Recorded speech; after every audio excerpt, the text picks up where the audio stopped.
Spiritual cosmic world वार, अगर अभी तक किसी को समझ में ना आया हो, क्योंकि आई थिंक मैं 2018 से ये मैसेज दे रही हूँ स्पिरिचुअल कॉस्मिक वर्ल्ड वार का। तो स्पिरिचुअल कॉस्मिक वर्ल्ड वार का मतलब कॉस्मिक ऊर्जाएं जो अपने हक के लिए लड़ेंगी। जैसे हम लोग कॉरोनेशन, भारत कॉरोनेशन की बात कर रहे हैं ना, तो कॉस्मिकली ये युद्ध होगा सारा। अब आपको अगर समझना हो तो आप इसको इज़राइल और हमास वॉर जो चल रहा है उससे आप लोग समझ सकते हो कि कैसे मतलब ये सारी ऊर्जाएं अपने हक के लिए लड़ेंगी। तो वो ऊर्जा जो अपने हक के लिए लड़ेगी वो कौन है? वो है शिव शक्ति, वो है आदि शक्ति। तो इन दी एंड जो है सबको शिव शक्ति के पास पहुंचना है, इसी तरह से लड़ते लड़ते।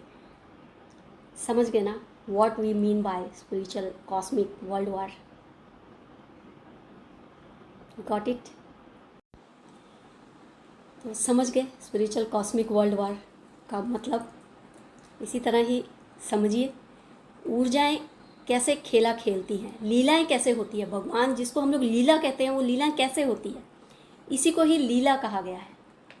इसी तरह ही लीला रची जाती है, बस समझना है। रामायण में भी इसी तरह ही लीलाएं हुई थी, महाभारत में भी इसी तरह ही लीलाएं हुई थी, और कई महाभारतें हुई है इस तरह की जिसमें ऐसे ही लीला हुई थी। और ये सबसे बड़ी महाभारत है जो इस 21st सेंचुरी में शुरू हुई है और चल रही है।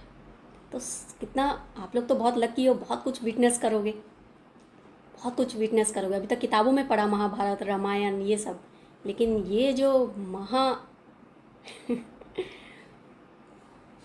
महाभारत है ना, ये तो बहुत लोग आप लोग विटनेस करोगे, इसको विटनेस ही कर रहे हो कि कैसे होता है सब खेला। तो जिस खप्पर योग की बात की थी मैंने, उसको आप इस तरह से समझ सकते हो। तो खप्पर योग मतलब महाकाल और महाकाली का तांडव जो है वो शुरू हो चुका है। तो महाकाल महाकाली जो है तो वो तांडव कैसे करेंगे, सेम ऐसे इसको एक एग्जाम्पल की तरह आप समझ सकते हो। इज़राइल और हमास जैसे है ना, ये एक तरह से ये तांडव है। तो शिव शक्ति महाकाल और महाकाली क्या करेंगे, सबको आपस में लड़वा देंगे, सबको। जो मतलब जिनको पता नहीं है ना एक्चुअली में कि शिव शक्ति मतलब वो माई बाप ही हैं सबके, जिनको पता नहीं है ना, तो वो बताने के लिए इसी तरह से ही सबको लड़वा देंगे। इसी को ही स्पिरिचुअल कॉस्मिक वर्ल्ड वार कहा। सारा खेला जो है महाकाल और महाकाली का